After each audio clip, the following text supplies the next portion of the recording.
When you start thinking about how IT affects in healthcare, you have to sort of look a little bit about what's going on in healthcare. And more we're seeing with the long-term plan and what the direction of travel is. It's to create things called integrated care organisations. What that really means is that there's a merger going on. There's a merger going on between CCGs, there's a merger going on between some of the acute trusts, and we're seeing that pop up all over the country.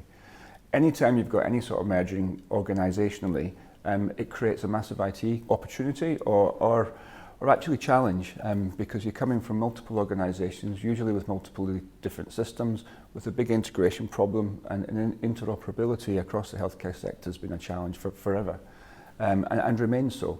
We're starting to see organisations looking at this slightly differently. We're starting to see a move into different sorts of technologies. So across the wider public sector, cloud computing, for example, has been driven for a number of years.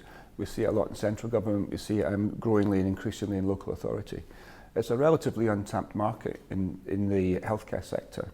But the drivers from the centre, from the current policies, is to say, let's look at cloud first. But what does that really mean?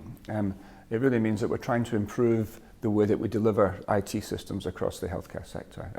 We're trying to create an IT ecosystem that allows trusts to be flexible about what their usage are, allows them to pay for what they use rather than necessarily investing in technology, albeit hardware or software, that they may not use. But that brings its own challenges, and one of the challenges that we're seeing with that is a shift from the way that the budgets are run. One of the biggest things we're starting to look at these days is around collaboration tools. And as we talk around integrated care organisations, as we talk about working across boundaries, the healthcare ecosystem's a term that's often used. What that really means is how do we engage across the health and the social care sector. But that's about collaboration, and that's about looking at treating individuals as an individual, having multidisciplinary teams that actually look at you and decide that we can make the best possible care for you. And sometimes it might be inside the NHS, sometimes it might be in social care, and more often than not it's in the third sector.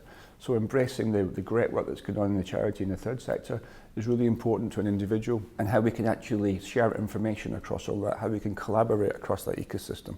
That's the sorts of things that technology can do these days. That's the sorts of things we should be embracing, and that's the sorts of things that we're advocating.